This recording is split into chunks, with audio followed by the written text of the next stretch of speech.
to the Spooky Chris podcast. I am Chris Ringler, your host with the toast. This is my occasional podcast of oddness. I am a mid-Michigan-based writer, an occasional oddball, involved in half a dozen things, which always feels disingenuous to say that I'm involved in because it just seems odd. But that's just me. But yeah, if you ever want to find out more about me, if you didn't find me via my website generally, you can find me at spookychris.com. You can find all my stories and books and random rants, all on there. So I figured this time I would it's kind of a rant about the Friday the 13th series. I found myself the other day unable to. I've been trying to buzz through. So I finished the Hellboy series a little while ago, and then I started got myself knee deep into the BPRD series, and I had downloaded the last couple graphic novels, and was trying to get through them, and I was on the last one, and it wouldn't download. I was at a spot that it just didn't want to download. So I was stuck trying to figure out what I could read on my tablet that I had on there, and it had kind of local. So I ended up going back, and I'd gotten Crystal Lake Memories a while ago, and had started reading it, and I just hadn't gotten back into it. And it's very good.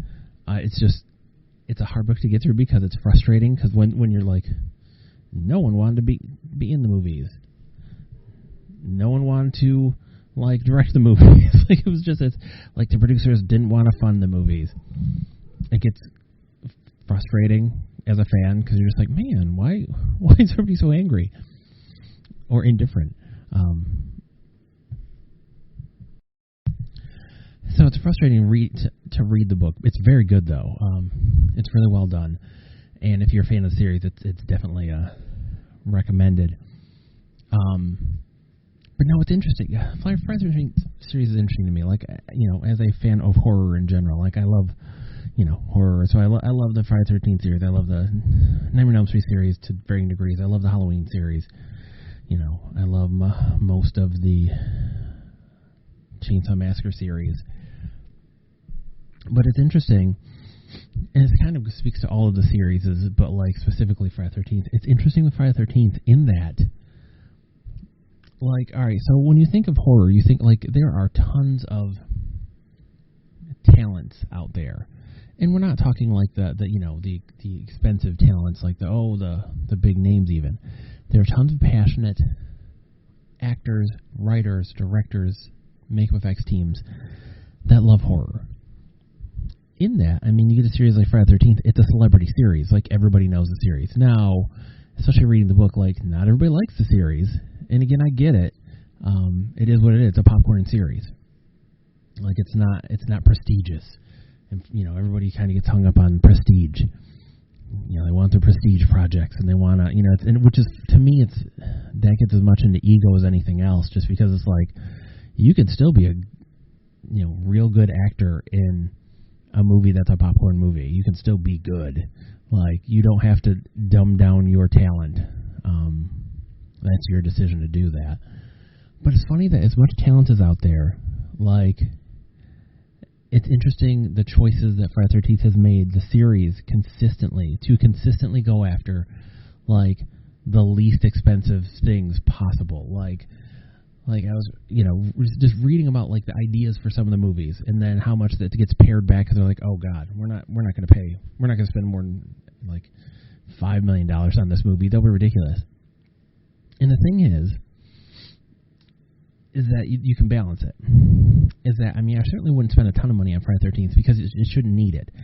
They're not movies that need tons of special effects, expensive special effects. They're not movies that need big name actors. They're not movies that need big name directors or writers. They're movies that should be used as kind of gateways for a lot of people. Hey, you want to get into acting? Here's a role in a franchise with a built-in huge base of hardcore fans that if you do well, will love you forever.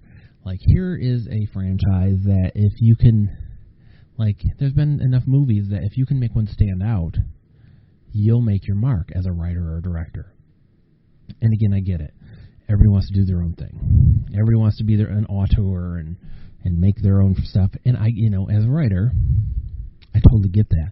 But I also get that how much fun it would be to write a Friday the 13th movie or direct it, as long as you were given some license. And that's the thing, is so much of it is, and I swear it's on the production side, like, where they want it in a cookie-cutter mold. Like, people have tried to do weird things with it. Part 5 is gutsy as heck. Because, spoiler alert, because Jason's not really in it. That's gutsy. That's kind of why I like Halloween 3, is that's a gutsy move. Like Halloween 6 and 7 are weird. Like, they're super weird. Kind of like all of a sudden he's a zombie, and then all of a sudden like someone has like telekinesis and pyrokinesis. Like, and then you get 8, and I don't like 8. I mean, I loathe 8. But again, at least they tried to do something, especially reading it. Geez, if you feel for the, I feel for the director, in that he really wanted to do something different with it, and the producers would not allow it. They just had no interest in spending money and trying to do it. They're just like, no. And even Jason Goes to Hell, like, they did something weird. Like, people did try, but they never got full support. It was always, oh, well, the last one didn't make much money, so we're not going to put any money into it. And if that's the case, then don't make it. Like, and the thing is, the way I see all these franchises, you can look at it as a cage or a field. It's up to you. But you've got to have the support. You've got to have the support of the production team, basically. Even if they say, hey, we have a hard $5 million budget, whatever. But you take that 5 and you do whatever you want. Like, here's what we need. We need Jason. Like, we need him in his classic outfit for most of the movie. Whatever. Like, tick off things, like, that make sense. And then let the people kind of run free.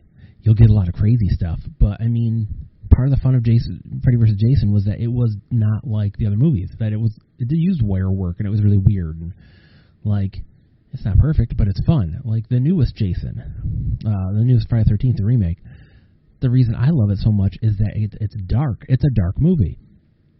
And, like, it does a real good job of creating, like, kind of a terror scenario, which is funny because, like, at every turn they try to kneecap it with, like, sex jokes and pot jokes. And I wish they wouldn't dumb down to the audience. I mean, I get it. Like, don't try to make, Friday the 13th isn't Us. Friday the 13th isn't Get Out. It's not supposed to be elevated horror. But, I mean, you make it scary. Make him scary. What I wish they would do with all of these franchises, like, there's no reason and again, don't stop trying to do it every year. Like, every few years. Like, Freddy, Jason, Michael Myers, Leatherface, even Scream. Bring them back. But the thing is, they, like, have arcs. Like, look at them like comic characters. So have arcs. Even if you can even do this like a one movie, like, weird thing, like hey, we have this arc with this lead, this final girl, and she's going to be in 1 or 2 or 3 films, but there's going to be an arc to it. And then make a weird one, like Marvel does their What If comics, like that, like a weird one, like a weird like Jason in space. And again, I give credit to them because as ridiculous as some of the things have been, they have tried things. And I wish they had more money and more support. Because again, like, trying to do the things they do, like trying to do a space movie with probably $8 or $10 million. And again, don't spend real money. But these should get a little bit of money. Like, if you treat them like garbage, they will end up like garbage. Like, I will say this about the Nightmare on Elm Street movies, is generally, except for some of the makeups, like they didn't look like Poverty Row movies. Like, some the aspects of it they treated that way, like with the writing and stuff. But I mean, they got some interesting direction stuff. Like, Halloween has never really been known outside of Carpenter and Rob Zombie. Never really been known for its direction, honestly. And let's be real honest there.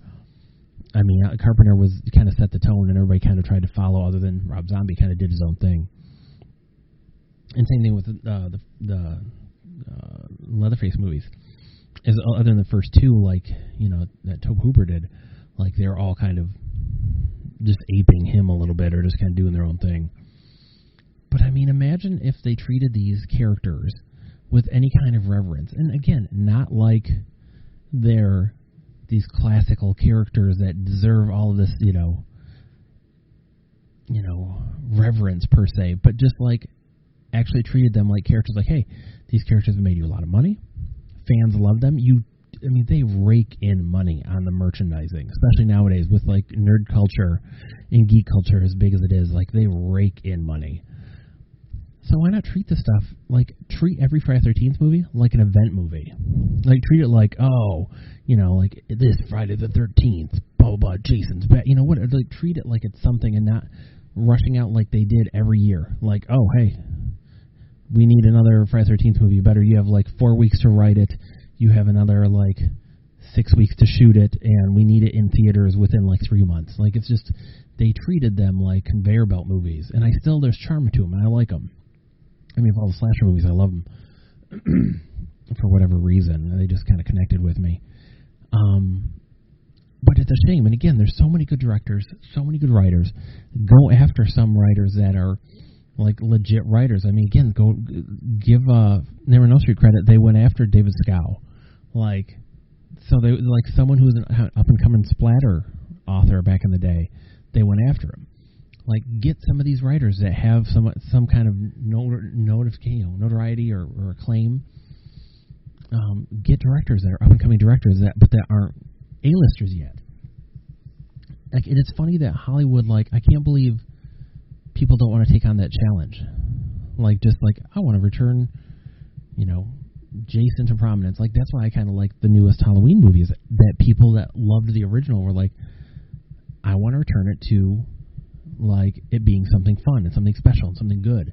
Like, I hope they don't put another Halloween movie out for a couple of years. I kind of wish it would have been the end of, I don't know, this version or something, but, like, just cap it instead of continuing, but whatever.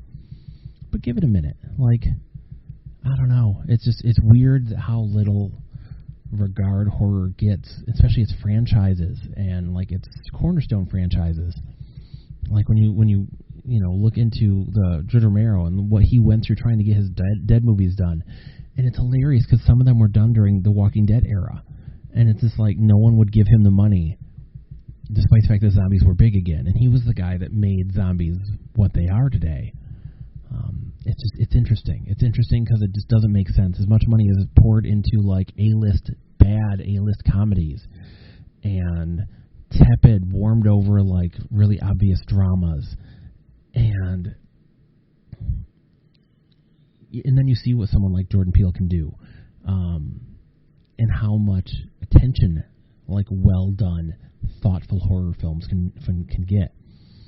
And again, like, I go back, and I mean, shoot, you look, the fighting now, like, the big holdup for Friday the 13th now is that there's a fight between the person that came up with the initial idea, that basically wrote the story for Friday the 13th, and the guy that created it and created the franchise.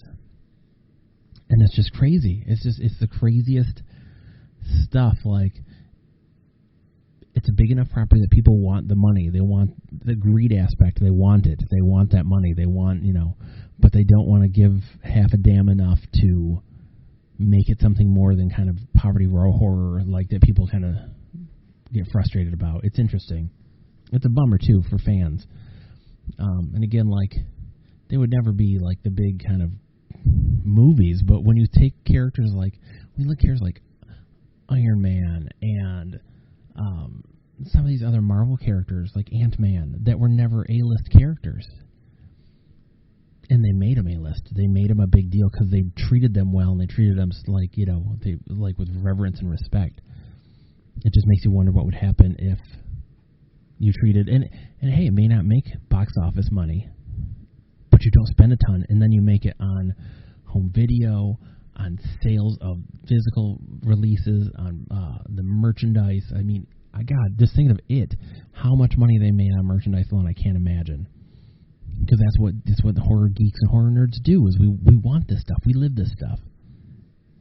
So it's a shame. Like, I love Friday the 13th as a series. I love all these, like, kind of franchise series.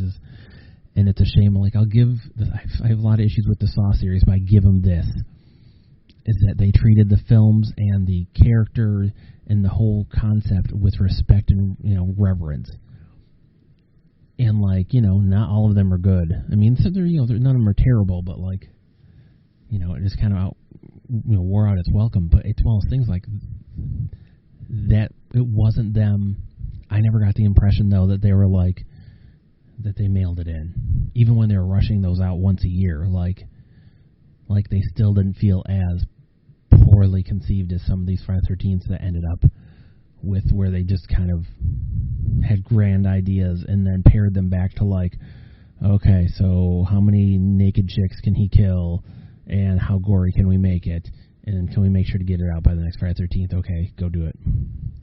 So that's my little rant for the day. Is just I wish the Friday the 13th franchise and all of these cornerstone franchises of horror got a little bit more of the respect and reverence they deserve, without holding them up as if they're Psycho or these top tier kind of films, but at least kind of treating them like, like James Bond. Oh my God, we're on like episode 100 of James Bond.